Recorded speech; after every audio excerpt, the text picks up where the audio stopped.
దమ్ముంటే అనేటువంటి సవాళ్లు కేటీఆర్ గారు ఇప్పటికి అనేక మార్లు దమ్ము ధైర్యం గురించి మాట్లాడుతున్నటువంటి కేటీఆర్ గారు 2023లో కాంగ్రెస్ పార్టీ పీస్ అధ్యక్షుని హోదాలో రేవంత్ రెడ్డి గారు కొట్టిన దెబ్బకు మీరు మీ పార్టీ ఎక్కడుంది ఒకసారి ఆలోచించి చేయమని కోరుతున్నా. ఆ దెబ్బకు మైండ్ బ్లాక్ అయి మతి తప్పి ఫ్రస్ట్రేషన్లో ఏమేమి మాట్లాడుతున్నావు ఈ 2 సంవత్సరాల ప్రజలంతా కూడా గమనిస్తున్న వేళ ప్రతిపక్షానికి కూడా ప్రతిపక్ష స్థానానికి కూడా పరిమితం చేసిన ఆ స్థానాన్ని కూడా న్యాయం చేయలేనటువంటి మిమ్మల్ని ప్రజలు ఇసడించుకుంటున్న వేళ వచ్చిన ప్రతి ఎన్నికల్లో కూడా మీకు తలబొబ్బి కొట్టేలా ఫలితాలు వచ్చి మా ముఖ్యమంత్రి రేవంత్ రెడ్డి గారు కాంగ్రెస్ పార్టీ నాయకుల కార్యకర్తల దమ్ము చూపిస్తున్నా మీకు కనిపిస్తలేదా అని అడుగుతా ఉన్నా. పార్లమెంట్ ఎన్నికల్లో మీరు 0కు పరిమితం అయిపోయారు. తర్వాత కంటోన్మెంట్ ఉప ఎన్నికల్లో మీరు 3వ స్థానానికి పరిమితమైన రోడ్డున్నా ఇంకా దమ్ము గురించి మాట్లాడుతున్నారా? సరిగ్గా 2 మాసాల క్రితం మీరు జబ్బలు చెరుసుకొని జూబ్లీ లిస్టులో గెలుస్తామని గొప్పలు చెప్పి ఈ ప్రభుత్వం పడిపోతుందని చెప్పి పగటికల కంటే ఏం జరిగింది ఆ ఎన్నికల్లో ఘోరంగా ఓటమి మీ పార్టీ మీరు కాదా అని అడుగుతున్నా. ఇంకా దమ్ము గురించి మాట్లాడుతున్నా చెప్పంటున్నా. పంచాయత్ ఎన్నికలు జరిగి 48 గంటలు కాలే 25% తెలంగాణలో పరిమితమైన మీరు ఈ పంచాయత్ ఎన్నికల్లో ఈడ్చి కొట్టినా ఇంకా దమ్ము ధైర్యం గురించి మాట్లాడేటువంటి మాటలేనని అడుగుతా ఉన్నా.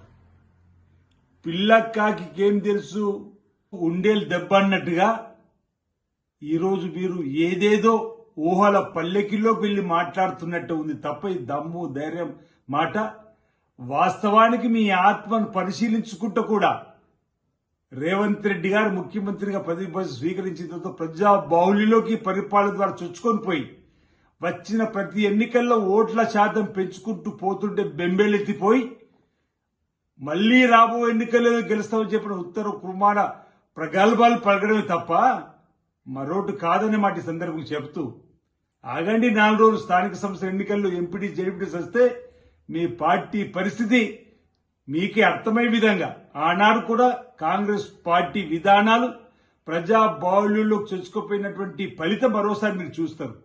ఆనాడు కూడా రేవంత్ రెడ్డి గారి దెబ్బ కాంగ్రెస్ పార్టీ దెబ్బ మా కార్యకర్తల బలం మీకు ఆ ఎన్నికలు కూడా త్వరలోనే తెలిసేటువంటి అవకాశం కూడా మీకు కళ్ళ ముందు ఉంది. మీరు ప్రతి సందర్భంలో కూడా ఈర్ష్య ద్వేషాలతో మాట్లాడేటువంటి మాటలు తప్ప మరొకటి కాదు. ఈరోజు సత్య హరిశ్చంద్రుడికి వారసుడిలాగా మాట్లాడుతున్నారు. ఎమ్మెల్యేలకు సంబంధించిన అంశంలో స్పీకర్ గారు ఒక నిర్ణయం తీసుకున్న తదుపరి కూడా ఈరోజు మాట్లాడేటువంటి మాటలు ప్రజలలోకి ఏ విధంగా వెళ్తుందని చెప్పని ఒకసారి గమనించుకోమని కోరుతా ఉన్నాం.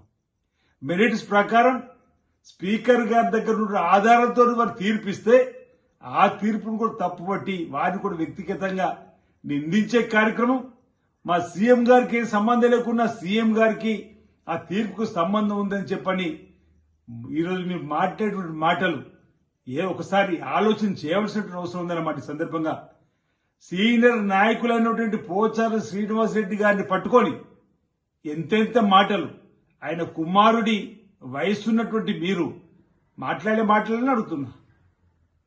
ఏమేం మాట్లాడారు ఒకసారి మీరు అవగతం చేసుకోవాలి. మీ తండ్రి వయసు బహుశా శ్రీనివాసరెడ్డి గారి వయసు ఒకటే అనుకుంటా.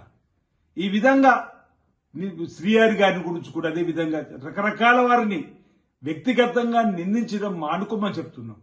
ఇప్పటికే మా ముఖ్యమంత్రి అనేక సందర్భాలు చెప్పారు, ఎన్ని మార్లు ఓటమి చెందినా వీళ్ళకి అహంకారం విషమంతా కూడా తగ్గుతలేదని. ఇంకా అధికారులు ఉన్నామనేటువంటి భావన ఉంది తప్ప మీకు ప్రజలు ఇసడింపు చేసుకొని ఈడ్చి కొట్టినా ఎందుకు ఇంకా ఈ పెద్ద పెద్ద మాటలన్నీ అడుగుతా ఉన్నా. ఒక నియోజకవర్గంకి వచ్చి కాస్త సీట్లు ఎక్కువైందని చెప్పని గొప్పలు చెప్పుకునే క్రమంలో మరొకరిని కించపరచడం అనేది సరికాదు. తెలంగాణ వ్యాప్తంగా 65% పైబడి కాంగ్రెస్ పార్టీని ప్రజలు ఆశీర్వదించారు.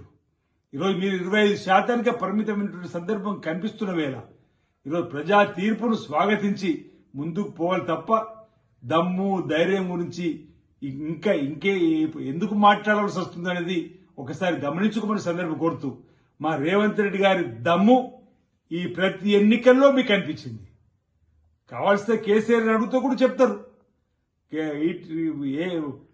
రేవంత్ రెడ్డి గారి దమ్మేందో. ఈరోజు ప్రజలు గమనిస్తున్న వేళ ప్రజా బాహుళ్యంలోకి కాంగ్రెస్ పార్టీ చొచ్చుకొని పోయింది. కాంగ్రెస్ పార్టీ ప్రజల ఆదరణతో ఏ ఎన్నిక వచ్చినా గెలవడం ఖాయం. వచ్చే అసెంబ్లీ ఎన్నికల్లో కూడా తిరిగి కాంగ్రెస్ పార్టీని ప్రజలు ఆదరిస్తారు. మీరు ప్రతిపక్షానికి కూడా పనికి రాకుండా పోయేటువంటి పరిస్థితి రాబో రోజుల్లో వస్తుందని చెప్పిన సందర్భంగా తెలియజేస్తా ఉన్నాను. Subscribe us and press the bell icon for more interesting updates.